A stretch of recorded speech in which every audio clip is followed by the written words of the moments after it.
Hello friends, മഴതൊരു മുമ്പിലേക്ക് എല്ലാവർക്കും സ്വാഗതം. അങ്ങനെ രേവതിക്കുട്ടി നമ്മുടെ അലീനയോട് സംസാരിക്കുന്ന സമയത്ത് പോകുന്നതിനെക്കുറിച്ചൊക്കെ എന്നോടൊന്നും പറഞ്ഞില്ലല്ലോ എന്ന് പരിഭവം പറയുക കേട്ടോ. അവസാനം അലീന എവിടെയാണ് പോയത് എന്ന് ചോദിക്കുമ്പോൾ എടി ഞാൻ എൻ്റെ സ്വന്തം പപ്പയുടെ അടുത്തേക്കാണ് വന്നതെന്ന് പറയുക കേട്ടോ. അതെയോ? ആ, സ്റ്റാൻലി ജോസഫ് എന്ന പേര്, പിന്നെ റിട്ടയർഡ് കേണലാണ് എന്നൊക്കെ പറയുകയാണ്. അങ്ങനെയാണെങ്കിൽ മാമച്ചനും അങ്ങനെയാണല്ലോ എന്നൊക്കെ പറഞ്ഞ് അവർ സംസാരിക്കും കേട്ടോ. പക്ഷേ സ്വന്തം പപ്പയുടെ അടുത്തേക്ക് എങ്ങനെയാണ് എത്തിയത്? സത്യമാണോ ഈ പറയുന്നത്? എങ്ങനെയുണ്ട്? ചേച്ചിയോടുത്ത് സ്നേഹമാണോ? ചേച്ചിയോട് ഇഷ്ടമാണോ? എങ്ങനെയുണ്ട്? ഭയങ്കര സന്തോഷത്തിൽ ചോദിക്കട്ടോ ആകാംക്ഷയോട്. പക്ഷേ അലീന എങ്ങനെയാണ് പപ്പയെ കണ്ടതെന്നും അവിടെ വരെ എത്തിയത് എങ്ങനെയെന്നും എല്ലാ കാര്യങ്ങളും ഫോണിൽ കൂടെ നമ്മുടെ രേവതിക്കെല്ലാം പറഞ്ഞ് മനസ്സിലാക്കി കൊടുക്കാം കേട്ടോ. എന്നാലും രേവതി ചോദിക്കുന്നുണ്ട്, അവർക്ക് അങ്ങേർക്ക് ഭാര്യയും മക്കളും കുടുംബമൊക്കെ ഇല്ലേ? ഇനിയിപ്പോൾ അവർ എങ്ങനെയാവും ചേച്ചിയോട് പെരുമാറുക? അവർക്ക് ചേച്ചിയോട് ഇഷ്ടമുണ്ടാവോ, സ്നേഹം ഉണ്ടാവോ എന്നൊക്കെ ഇങ്ങനെ രേവതിക്കുട്ടി സംശയം ചോദിക്കുകയാണ്. അലീന പറഞ്ഞിട്ട് എനിക്കറിയില്ല മോളെ എന്തൊക്കെയാവുമെന്ന്. ഒരു രാത്രി ഇരുട്ടി വെളുത്തപ്പോൾ എൻ്റെ അച്ഛൻ്റെ അടുത്തേക്ക് ഞാൻ വന്നിട്ടുണ്ട്, ഇത്രയും എനിക്കറിയാവൂ. ഇനി അങ്ങോട്ടുള്ള കാര്യങ്ങൾ എനിക്കറിയില്ല, വരുന്നത് പോലെ വരട്ടെ അങ്ങനെ പറഞ്ഞിട്ട് ഫോണ് വെക്കാട്ടോ. രേവതിക്കാണെങ്കിൽ ഭയങ്കര സന്തോഷവും അത്ഭുതവും ഒക്കെ ആയിട്ട് നേരെ ഗ്രേസമ്മയുടെ മാമച്ചൻ്റെ അടുത്തേക്ക് ഓടിച്ചില്ല കേട്ടോ. ആൻറ്റി, അങ്കിളെ ഒരു കാര്യമുണ്ട് പറയട്ടെ. എന്താ പറഞ്ഞോ? അതെ, അലീന ചേച്ചി വിളിച്ചിട്ടുണ്ടായിരുന്നു. ആ, എന്താ കാര്യം? എന്താ വിശേഷം? അല്ലെന്നേ, വലിയൊരു വിശേഷമുണ്ട്. ഒരു കഥയുണ്ട് കേട്ടോ. എന്ത് കഥ? എന്നാ പിന്നെ പറ. അതെ, ഒരിടത്ത് സ്റ്റാൻലി എന്ന് പറഞ്ഞ പട്ടാളക്കാരനുണ്ടായിരുന്നു. ആ പട്ടാളക്കാരൻ ആഗ്ര എന്ന് പറഞ്ഞ സ്ഥലത്ത് വെച്ച് ഒരു പെൺകുട്ടിയെ പ്രേമിച്ചു എന്ന് പറഞ്ഞ് നമ്മുടെ രേവതിക്കുട്ടി സ്റ്റാൻലിയുടെയും വൈജയുടെയും ആ കഥ അങ്ങ് തുറന്ന് പറയാം കേട്ടോ അവരോടെ. അപ്പോൾ വൈജയാണെന്നൊന്നും പറയുന്നില്ലെങ്കിലും നമ്മുടെ ഗ്രേസം അത് കണ്ടുപിടിക്കട്ടോ. എനിക്ക് മനസ്സിലായി, ആ പെൺകുട്ടിയുടെ പേര് വൈജയന്തി എന്നല്ലേ? ഓ, കറക്റ്റ് തന്നെയാണ്, ആൻറ്റിക്ക് 10 മാർക്കുണ്ട് എന്നൊക്കെ പറഞ്ഞിട്ട് അങ്ങനെ ചെന്ന് കഥ പറയാട്ടോ. അലീന വളർന്ന് വലുതായതും ഒക്കെ നമുക്കറിയാമല്ലോ. അപ്പോൾ മാമച്ചൻ പറഞ്ഞിട്ടുണ്ട്, എടി ഈ കഥകളെല്ലാം നമുക്ക് ബൈഹാർട്ടല്ലേ, പിന്നെന്താ? അങ്ങനെ സംസാരിച്ചുകൊണ്ടിരിക്കുമ്പോൾ വീണ്ടും അലീന വിളിക്കട്ടോ. അപ്പോൾ മോളെ, ഞാനൊരു കാര്യം പറയാൻ നിന്നോട് വിട്ടുപോയി കേട്ടോ. വിട്ടെന്നാണ് അലീന ആ കാര്യം പറയാൻ പോകുന്നത് കേട്ടോ. ഞാൻ കുളത്തുപുഴയിലേക്ക് പോകുന്നു എന്ന് പറയുന്ന സമയം ഇവിടെ വന്നു എന്ന് നിന്നോട് ഞാൻ പറഞ്ഞല്ലോ. പക്ഷേ നീ എന്തെങ്കിലും ഒരു കഥ ആരോടെങ്കിലുമൊക്കെ പറയുമല്ലോ എൻ്റെ കാര്യങ്ങൾ. അന്നേരം നീ ഒരിക്കലും സ്റ്റാൻലി ജോസഫ് എന്നുള്ള പേര് പറയുകയേ ചെയ്യരുത് കേട്ടോ. വേറെന്തെങ്കിലും പേര് പറഞ്ഞാൽ മതി. അതെന്താ ചേച്ചി സ്റ്റാൻലി ജോസഫ് പേര് പറഞ്ഞ്? എടി, ആ പേര് കേട്ടാൽ ആരാണ് തിരിച്ചറിയുന്ന പലരും കൊല്ലപ്പള്ളിയിലും കടപ്പാട്ടും ഒക്കെ ഉണ്ട്. അതുകൊണ്ടാണ് ഞാൻ പറഞ്ഞത്. അയ്യോ, ഞാൻ അങ്കിളിനോടും ആരോടും പറഞ്ഞു പോയല്ലോ. ഇനിയിപ്പോൾ എന്താ ചെയ്യുക ആൻറ്റി? ഓ, അതൊന്നും കുഴപ്പമില്ല, അങ്കിളും ആൻറ്റിയും അറിയുന്നതുകൊണ്ട് കുഴപ്പമില്ല. നീ വേറെ ആരോടും രോഹിത്തോ അല്ലെങ്കിൽ സംസാരിക്കുമ്പോഴോ അവിടെ വീട്ടിലുള്ളവരോട് മനുവേട്ടനോ, അവിടെ മനുവേട്ടനല്ല മറ്റുള്ളവരുടെ ആരും ഒന്നും അറിയരുത്. അവിടെ വായിൽ നിന്നെങ്ങാനും വീണ് പോയാൽ ആകെ പ്രശ്നമാവും. അതുകൊണ്ടാണ് ഞാൻ പറഞ്ഞത്. അപ്പോൾ അലീന പറഞ്ഞിട്ടുണ്ട് അവരോട് പറയുന്നുണ്ട് കുഴപ്പമൊന്നുമില്ലെന്ന്. ശരി, എന്നാൽ ആൻറ്റിയുടെ അങ്കിളുമൊക്കെ ഇവിടെ ഇരിപ്പുണ്ട്, ഞാൻ ഫോൺ കൊടുക്കട്ടെ? അങ്ങനെ അലീന ഗ്രേസമ്മയായിട്ട് സംസാരിക്കുക കേട്ടോ. അപ്പോൾ ചോദിക്കുന്നുണ്ട്, മോളെ നീ എന്താ ഇങ്ങോട്ട് വരാത്തേ? നീ കുളത്തൂപ്പുഴ എന്ന സ്ഥലത്തേക്ക് പോയെന്നൊക്കെ അറിഞ്ഞല്ലോ. അതെ, ഞാൻ ഇങ്ങോട്ടാണ് വന്നത്. വരുന്ന വഴി അവിടെ കയറണമെന്നുണ്ടായിരുന്നു, പക്ഷേ നമുക്ക് പിന്നെ സമയമൊന്നും കിട്ടിയില്ല, അതുകൊണ്ടാണ്. അതെന്താ മോളെ നീ അവിടെ പോയത്? അവിടെ എന്താ കാര്യം എന്നൊക്കെ ചോദിക്കുകയാണ് കേട്ടോ ഗ്രേസമ്മ. അപ്പോൾ പറഞ്ഞ രേവതിക്കുട്ടി കാര്യങ്ങളൊന്നും പറഞ്ഞില്ലേ? ഓ, അവളൊരു കഥാപ്രസംഗമൊക്കെ നടത്തി, ഞങ്ങൾക്കൊന്നും മനസ്സിലായില്ല. ഏതോ ഒരു സ്റ്റാൻലി ജോസഫ് എന്നോ എന്തൊക്കെയോ പറയാൻ കേട്ടോ. അതെയോ? ഈ റിട്ടയർഡ് കേണൽ സ്റ്റാൻലി ജോസഫിൻ്റെ വീട്ടിലാണ് ഞാനിപ്പോൾ നിൽക്കുന്നത്. അങ്ങനെ നോക്കുമ്പോൾ അതാരാ? അതെ, അത് എൻ്റെ പപ്പ തന്നെയാണ്. അതെങ്ങനെ മോളെ നീ അവിടെ എത്തിയത്?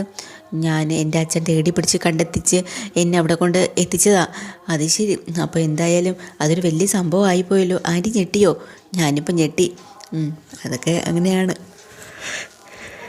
അങ്ങനെ മാമച്ചൻ്റെ ഫോൺ കൊടുക്കാൻ പറയാം കേട്ടോ. മാമച്ചനും സംസാരിക്കുകയാണ്. എന്നിട്ട് പറയണം, മാമച്ച അങ്കിളെ, ഞാനിപ്പോൾ എൻ്റെ പപ്പയുടെ വീട്ടിലാണ്. ഓ, അത് ശരി. പിന്നെ എൻ്റെ പപ്പയും ഒരു റിട്ടയർഡ് കേണൽ ഓഫീസറാണ് കേട്ടോ. പേര് കേണൽ സ്റ്റാൻലി ജോസഫ് എന്നാണ് അങ്കിൾ കേട്ടിട്ടുണ്ടാവോ? ആ, ഞാൻ കേട്ടിട്ടുള്ളത് പോലെ ഒരു ഓർമ്മയുണ്ടെന്ന് പറയട്ടെ. ശരി, എന്നാൽ ബാക്കി കാര്യങ്ങളൊക്കെ നമ്മുടെ രേവതിക്കുട്ടി പറഞ്ഞോളും. ശരി, എന്നാൽ ഫോൺ വെക്കട്ടെ എന്ന് പറഞ്ഞാൽ അലീന ഫോണും വയ്ക്കുക കേട്ടോ. ഗ്രേസമ്മയ്ക്കാണെങ്കിൽ ഇതുപോലൊരു അത്ഭുതമില്ല കേട്ടോ. എന്നാലും എൻ്റെ മാമച്ച ഇതൊരു വല്ലാത്ത അത്ഭുതമായിപ്പോയല്ലോ. എന്നാലും ഒടുവിൽ അവൾ എത്തേണ്ട സ്ഥലത്ത് തന്നെ എത്തിച്ചു. എന്നാലും ആ ബാലചന്ദ്രൻ്റെ ആൾ കൊള്ളാലോ, ആൾ പുലിയാണ്. അവളുടെ പപ്പയെ തേടി കണ്ടുപിടിച്ച് അവിടെ തന്നെ അവളെ കൊണ്ട് എത്തിച്ചല്ലോ. സമ്മതിക്കണം. അപ്പോൾ നമ്മുടെ മാമച്ചായൻ പറയുന്നുണ്ട്, ആ സ്റ്റാൻലി ജോസഫ്, ഞാനും ആ പേര് എവിടെയോ കേട്ട് മറന്നതുപോലെ തോന്നുന്നു. അപ്പോൾ ഗ്രേസമ്മ, നിനക്ക് എന്തെങ്കിലും പിടിയുണ്ടോ? എനിക്കങ്ങനെ പിടിയില്ല. എനിക്ക് ഒരേ ഒരു പട്ടാളക്കാരൻ മാത്രമേ പിടിയുള്ളൂ. അത് മാമച്ചനാണ് എന്ന് പറയാം. പക്ഷെ മാമച്ചൻ അങ്ങോട്ട് വിടുന്നില്ല കേട്ടോ. സ്റ്റാൻലി ജോസഫ് റിട്ടയർഡ് കേണൽ, എനിക്കോ എവിടെയോ ഓർമ്മയുണ്ടല്ലോ, രക്ഷയില്ല, കിട്ടുന്നില്ല എന്ന് പറഞ്ഞാൽ അയാളിങ്ങനെ കുറേ ഓർത്തെടുക്കാൻ നോക്കുകയാണ് കേട്ടോ. അപ്പം നമ്മുടെ രേവതി കൊള്ളാം, ബെസ്റ്റ് ആളുകൾ തന്നെ എന്നിങ്ങനെ പറഞ്ഞിരിക്കുകയാണ് കേട്ടോ. അലീനയാണെങ്കിലോ പിന്നെ നമ്മുടെ പട്ടിക്കുട്ടന്മാരുണ്ടല്ലോ വീട്ടിലെ, അവരോട് ഭയങ്കര സ്നേഹത്തിലാട്ടോ. രണ്ടുപേരെയും പിടിച്ച് അടുത്തിരുത്തി ഫോട്ടോസൊക്കെ എടുക്കുകയാണ്. എന്നിട്ട് നിങ്ങളിങ്ങനെ ഇരി അങ്ങനെ ഇരി എന്നൊക്കെ പറഞ്ഞ് ഒരു പേടിയില്ലാതെ പട്ടികളോട് ഭയങ്കര ഫ്രണ്ട്ലി ആയിട്ട് അങ്ങനെ സംസാരിക്കട്ടോ. ഇത് നമ്മുടെ ദൂരെ നിന്നും കൂടെ ഔസേപ്പച്ചനും ഔസേപ്പും മറ്റേ വേറെ അവരുണ്ടല്ലോ ആൻ്റപ്പനും ഒക്കെ, അവരൊക്കെ കണ്ട് അത്ഭുതപ്പെട്ട് നിൽക്കുകയാണ് കേട്ടോ. എന്താ ഈ കൊച്ചു ചെയ്യണേന്നും. അപ്പോൾ ഇതിനിടയ്ക്ക് ബൈജുവിനാണെങ്കിൽ ഇതൊന്നും അത്ര പിടിക്കണേ ഇല്ല കേട്ടോ. എന്തായാലും എനിക്ക് കുറച്ച് പേർക്ക് എനിക്ക് ഈ ഫോട്ടോസൊക്കെ അയച്ചു കൊടുക്കണം, നിങ്ങളൊന്ന് നേരെ നിന്നേന്നും പറഞ്ഞ് പട്ടിക്കുട്ടന്മാരുടെ അടുത്തേക്ക് പറയാം കേട്ടോ. ബൈജു ആണെങ്കിൽ പൗലോസിനോട് പറയാനുണ്ട്. പൗലോസ് എന്തൊരു മറിമായോന്ന് അറിയത്തില്ല, കണ്ടപ്പോൾ തന്നെ ആ കൊച്ചിൻ്റെ പിറകെ ഈ പട്ടിക്കുട്ടങ്ങൾ കണ്ടോ. എന്തായാലും ആ പട്ടിക്കൂട്ടങ്ങൾക്ക് ഒരു ഇതും ഇല്ലല്ലോ, ഒരു കുരയ്ക്കുന്ന പോലും ഇല്ല, കണ്ടില്ലേ അത്ഭുതം പോലെ. അത് ശരിയാണ്, കണ്ടില്ലേ ആ പെങ്കൊച്ചിൻ്റെ അടുത്തുകൂടെ ഒട്ടി ഓടി നടന്ന് പോകുന്ന കണ്ടില്ലേ. പട്ടികൾ നമ്മുടെ അലീനയായിട്ട് ഇത്രയും വലിയ അത്ഭുതമായിട്ട് ഇങ്ങനെ നടക്കുന്നതാണ് ഇവർക്ക് ഭയങ്കരമായിട്ട് അത്ഭുതം കേട്ടോ. എന്തായാലും അലീന ഒരു കാഞ്ഞ വിത്താണെന്നുള്ള കാര്യം ഇവർക്ക് അങ്ങോട്ട് മനസ്സിലായിട്ടുണ്ട് കേട്ടോ. ബൈജുനാണെങ്കിൽ സംശയം അങ്ങോട്ട് തീരുന്നേയില്ല. എങ്ങനെയാവും പട്ടികളെയൊക്കെ ഇത്ര പെട്ടെന്ന് ഇണക്കിയെടുത്തതെന്നാണ് അവരുടെ ഒരു സംശയം. അങ്ങനെ അലീന വീണ്ടും പട്ടികളുമായിട്ട് കളിക്കാനൊക്കെ ഓടുകയാണ്. അങ്ങനെ കൃഷ്ണയും ബബിതയും കൂടെ അലീന അയച്ചു കൊടുത്ത ഫോട്ടോസ് എല്ലാം നോക്കിയും കണ്ടും ചിരിച്ചും രസിച്ചിരിക്കാൻ കേട്ടോ. വൈജയ്ക്കാണെങ്കിൽ തീരെ പിടിക്കുന്നില്ലേ. വൈജ വന്നിട്ട് പറയാനുണ്ട്, എന്താടി നീയൊക്കെ ഫോണും നോക്കിയിരിക്കുന്നത്, നിനക്കൊക്കെ പഠിക്കാനൊന്നുമില്ലേ? അമ്മേ ഞങ്ങൾ കുറച്ച് പഠിച്ചോളാം, കുറച്ചുകൂടെ കഴിയട്ടെ, സ്റ്റഡി ടൈം ആകുന്നതേ ഉള്ളൂ. നിനക്കൊക്കെ എന്നാണ് ഇത്ര വലിയ സ്റ്റഡി ടൈം എന്ന് പറഞ്ഞിട്ട് ഇവരങ്ങോട്ട് വഴക്കൂടി കേട്ടോ. അപ്പം നമ്മുടെ പെട്ടെന്ന് തന്നെ ബബിത പറയുന്നുണ്ട്, അമ്മേ ഇത്രയും നാൾ നമ്മുടെ പഠിത്ത കാര്യം മറ്റുള്ള കാര്യങ്ങൾ നോക്കാൻ അമ്മ ഇവിടെ ഇല്ലായിരുന്നല്ലോ, എവിടെയായിരുന്നു? ഞങ്ങൾക്കറിയാം ഞങ്ങളുടെ കാര്യം നോക്കാമെന്നും പറഞ്ഞുകൊണ്ട്. അത് ശരി എന്നും പറഞ്ഞ് വീണ്ടും അങ്ങോട്ട് വഴക്കു തുടങ്ങി. കൃഷ്ണയാണോ ഒന്ന് സമാധാനിപ്പിക്കണം കേട്ടോ. അമ്മേ ഒരു 10 മിനിറ്റ് കൂടെ കഴിഞ്ഞിട്ട് ഞങ്ങൾ പഠിച്ചോളാം കേട്ടോ. പിന്നെ വൈജ പിന്നെ ഒന്നും മിണ്ടാണ്ട് പോയിരിക്കുകയാണ്. ആ സമയത്ത് ബബിത പറയുന്നുണ്ട്, എടി ഈ കാര്യം തന്നെയല്ലേ ഞാനും അമ്മയോട് പറയണേ, നിന്നോട് ചാടി കടിക്കുന്നില്ല, എന്നോട് ചാടി കടിച്ച് വരുന്നു. അതെന്താണെന്നറിയോ, ചേച്ചി നേരത്തെ അമ്മയുടെ മാനസപുത്രി ആയിരുന്നല്ലോ, അമ്മയുടെ കൂടെ നിന്ന് എല്ലാം പറയുകയും എടുക്കുകയും ചെയ്യുന്നു. ഇപ്പം ചേച്ചി നന്നായി പോയില്ലേ, അതിൻ്റെ ചുരുക്ക. കൊള്ളാം, നല്ല കണ്ടുപിടുത്തം തന്നെ എന്ന് പറഞ്ഞാൽ അവർ വീണ്ടും ഫോട്ടോസൊക്കെ നോക്കിക്കൊണ്ടിരിക്കുന്ന സമയത്ത് ബാലചന്ദ്രൻ ഇങ്ങോട്ട് ഇറങ്ങി വരുക കേട്ടോ. ബാലചന്ദ്രൻ ആദ്യം വൈജി ഒന്ന് സൂക്ഷിച്ച് നോക്കുകയാണ്. എന്നിട്ട് മക്കളുടെ അടുത്തേക്ക് വന്നിട്ട് ചോദിക്കുന്നുണ്ട്, എന്താടി നിങ്ങളിവിടെ? അതല്ലേ നമ്മളിവിടെ അലീന ചേച്ചി അയച്ച ഫോട്ടോസ് എല്ലാം ഇവിടെ ഇരുന്ന് നോക്കുമായിരുന്നേ. അത് ശരി. ബാലേന്ദ്രൻ അപ്പോൾ ഒരു തുറുപ്പ് ചീട്ട് കൈ കിട്ടി. അലീന ചേച്ചി അയച്ച ഫോട്ടോസാണോ, ഒന്ന് കാണിച്ച് നോക്കട്ടെ എന്നും പറഞ്ഞു ഭയങ്കരമായിട്ട് സന്തോഷത്തോടുകൂടി പട്ടിക്കുട്ടന്മാരുടെ രാവിലെ തന്നെ ഫോട്ടോ എടുക്കുക. അങ്ങോട്ട് നോക്കിയേ, ഇവന്മാരുടെ കൂടെയായിരുന്നു അവൾ ഫോട്ടോ എടുത്തേ. അത് ശരി. ഞങ്ങളെ ആദ്യം ആ വീട്ടിൻ്റെ മുന്നിൽ ചെല്ലുമ്പോഴേ ഇവന്മാരുടെ പെർമിഷൻ ഉണ്ടെങ്കിൽ മാത്രമേ നമുക്ക് അകത്ത് കയറാൻ പറ്റുള്ളൂ. ഞാനും ഗോവർദ്ധനും കൂടെ പോയപ്പോഴേ ഗോവർദ്ധന വണ്ടിയുടെ അടുത്ത് നിന്ന് പോയിട്ടില്ല, ഡോറ് തുറന്ന് ഇങ്ങനെ പേടിച്ച് നിൽക്കുകയായിരുന്നു. ഗോവർദ്ധന് ഭയങ്കര പേടിയായിരുന്നു ആ പട്ടിക്കുട്ടന്മാരെ. ആണോ അച്ഛാ? അതെ. പിന്നെ അലീന ജോലിക്ക് പോയ വീട്ടിലെ പുള്ളിക്കാരൻ്റെ സെക്യൂരിറ്റി ഗാർഡ്സാണ് ഈ പട്ടിക്കുട്ടന്മാർ. പുള്ളിക്കാരൻ്റെ കണ്ണൊന്ന് അനങ്ങിയാൽ മതി ഇവന്മാർക്ക് മനസ്സിലാവും. അത് ശരി. എന്നിട്ടാണോ അലീന ചേച്ചി അവിടെ ചെന്നുടനെ അലീന ചേച്ചിയുടെ ഇത്ര സ്നേഹമാണല്ലോ. അത് പിന്നെ അവൾക്ക് ഈ നായ്ക്കളോടൊക്കെ വലിയ ഇഷ്ടമാണല്ലോ. പിന്നെ ഈ പട്ടികളോട് മാത്രമല്ല, അവിടുത്തെ പ്ലാന്ററോടും അവിടെ അവൾക്കൊരു പ്രത്യേക ബോണ്ടുണ്ട്. എന്തായാലും ശരി, അലീന ചേച്ചി പോയ സ്ഥലം എന്തായാലും കൊള്ളാമല്ലേ, നമുക്കൊന്ന് വിളിച്ചാലോ, നമുക്ക് ഒരുമിച്ച് നിന്ന് സംസാരിച്ചാലോ എന്നങ്ങനെ പറയണ്ടോ ബാലചന്ദ്രൻ പിള്ളേരോട്. ശരി എന്നാൽ പിന്നെ വിളിക്കാം. വൈജയ്ക്കാണെങ്കിൽ അങ്ങോട്ട് ചൊറിഞ്ഞു വരുന്നുണ്ട് കേട്ടോ. അപ്പോൾ ഫോൺ എടുത്തു വെച്ചിട്ട് ഹലോ അച്ചാന്നും പറഞ്ഞുകൊണ്ട് വൈജ നമ്മുടെ അലീനെ വിളിക്കാട്ടോ. അപ്പോൾ അതങ്ങ് സ്പീക്കറിലിടാണ്. 3 പേരും കൂടി ഇരുന്ന് സംസാരിച്ചുകൊണ്ട് നിൽക്കുകയാണ്. അപ്പോൾ തന്നെ ആ സമയത്ത് നിങ്ങൾ എന്താ പിള്ളേരെ പഠിക്കാത്തതെന്നൊക്കെ ചോദിക്കുകയാണ് കേട്ടോ. അപ്പോൾ അത് മാത്രമല്ല ചേച്ചി, ഞങ്ങളൊരു കാര്യം ചോദിക്കട്ടെ. അതെ, ഞങ്ങളെ ഇനി എന്നാ അങ്ങോട്ട് കൊണ്ടുപോവുക? അപ്പോൾ തന്നെ ബാലേന്ദ്രൻ പറഞ്ഞിട്ട് അത് നിങ്ങൾ പോയി പഠിക്കാൻ നോക്കുക, ഞാൻ കൊണ്ടുപോയിക്കോളാം. അപ്പോൾ അലീന പറയാം അതൊക്കെ അച്ഛനോട് തീരുമാനിച്ചിട്ട് പറഞ്ഞു കേട്ടോ. അപ്പോൾ വൈജിക്ക് അങ്ങ് ദേഷ്യം വരികയാണ്. അച്ഛൻ്റെ നിർദ്ദേശത്തോടു കൂടി ഇവർ നേരെ പഠിക്കാനായിട്ട് അകത്തേക്ക് കയറി ചെല്ലുമ്പോൾ വൈജി അവർ തടഞ്ഞു നിർത്താൻ കേട്ടോ. എന്നിട്ട് പറയുന്നുണ്ട്, പിള്ളേരെ നിങ്ങൾ എന്തൊക്കെയാണ് ഇവിടെ കാട്ടിക്കൂട്ടുന്നത്? ഇവിടുന്ന് ശമ്പളവും കിമ്പളവും ഒക്കെ കൊടുത്ത് നിന്ന് ജോലിക്കാരി പറഞ്ഞു വിട്ടു. എന്നിട്ട് ഇനി അവളെ കൂടെ അവൾ താമസിക്കുന്നിടത്ത് പോകണമെന്നാണോ? ദേ, മാനോ മര്യാദയായിട്ട് ഇവിടെ ജീവിച്ചോളണം, ഇല്ലെങ്കിൽ പുറത്ത് പൊക്കോളണം, പറഞ്ഞു കേട്ടല്ലോ. അപ്പോൾ ബബിതയ്ക്ക് ദേഷ്യം വന്നിട്ട് പറയാം, അത് ശരി, അപ്പോൾ അമ്മയ്ക്കിതൊന്നും ഇല്ലായിരുന്നു, അതുകൊണ്ടാണ് അമ്മ പോയതല്ലേ?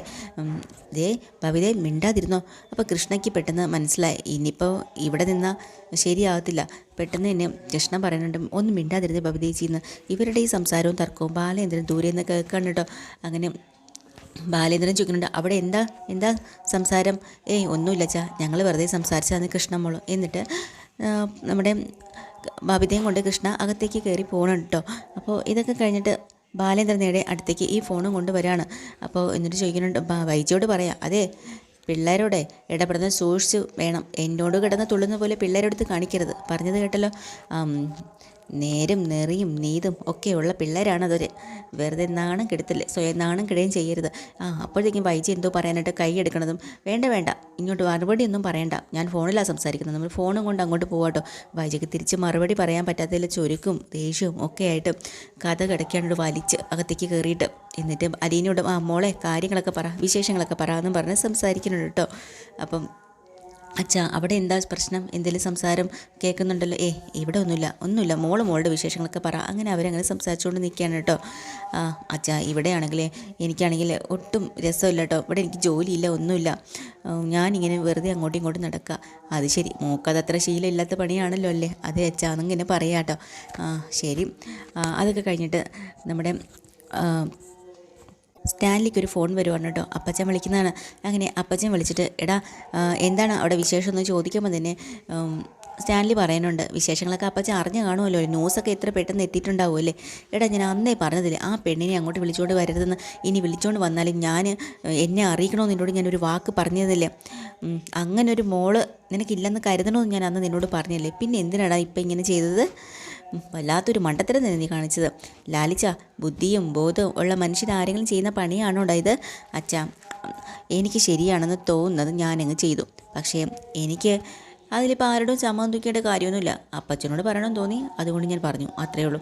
എടാ ചോദിക്കുന്ന മനുഷ്യരോടൊക്കെ സമാധാനം പറയണ്ട. നിൻ്റെ ഭാര്യയോടും മക്കളോടും നീ എന്തോ ന്യായം പറയും? അവരുടെ കുടുംബക്കാർ ചോദിച്ചാൽ പറയണ്ടേ? ന്യായമല്ല. പള്ളിക്കാരോടും പട്ടക്കാരോടും ഒക്കെ ന്യായം പറയണ്ടേ? നിൻ്റെ കൂടപ്പിറപ്പുകളോടും മക്കളോടും പറയണ്ടേ? നീ വെള്ളരിക്ക പട്ടണത്തിലാണോ ജീവിക്കുന്നത്? ആണോടാ? ഇതിൻ്റെ പേരിൽ എന്തൊക്കെ കലാപങ്ങളുണ്ടെങ്കിലും അപ്പച്ചാ ഞാൻ ഫേസ് ചെയ്യാൻ തയ്യാറായി തന്നെ ഇങ്ങനൊരു ഡിസിഷൻ എടുത്തത്. അത് ശരി, അപ്പോൾ ഒറ്റയ്ക്ക് നീ അങ്ങനെ തീരുമാനം എടുക്കേണ്ട കാര്യമാണോ ഇത്? ഇതിൻ്റെ വരായികൾ എന്തെങ്കിലും നീ ആരൊക്കെ അനുഭവിക്കണം? അതെന്താ നീ ചിന്തിക്കാത്തത്? ഞാനെല്ലാം ചിന്തിച്ചത് തന്നെയാണ് അപ്പച്ചാ. ഇടം മണ്ട, ആ പെണ്ണിനെ വിളിച്ചുകൊണ്ട് വന്ന കാര്യം നീ ആരോടൊക്കെ പറഞ്ഞു? ഞാൻ ആരോടും പറഞ്ഞില്ല. നീ അവിടെ നിന്ന് ജോലിക്കാരോട് പറഞ്ഞില്ലേ? പറഞ്ഞു, അതെൻ്റെ മോളാണെന്നും പറഞ്ഞു. അത് തന്നെ വലിയൊരു മണ്ടത്തരമല്ലേ? ഇനി ലോകം മുഴുവനും അവന് പറഞ്ഞു പരത്തത്തില്ലേ? അപ്പച്ചാ ഞാൻ അത് പറഞ്ഞില്ലെങ്കിൽ അവർ വേറെ കഥകളായിരിക്കും എന്നെയും ആ പെങ്കൊച്ചിനെയും വെച്ച് പറയുന്നത്. അത് ശരി. അങ്ങനെ അപ്പച്ചനോട് നമ്മുടെ സ്റ്റാൻലി ഇങ്ങനെ വിവരങ്ങളൊക്കെ സംസാരിച്ചുകൊണ്ട് നിൽക്കുകയാണ്. ഇന്നത്തെ എപ്പിസോഡ് തീരാട്ടോ. ലേറ്റസ്റ്റ് എപ്പിസോഡുമായി വീണ്ടും വരാൻ. ചാനൽ ഇഷ്ടമായി ലൈക്ക് ചെയ്യുക, സബ്സ്ക്രൈബ് ചെയ്യുക. താങ്ക്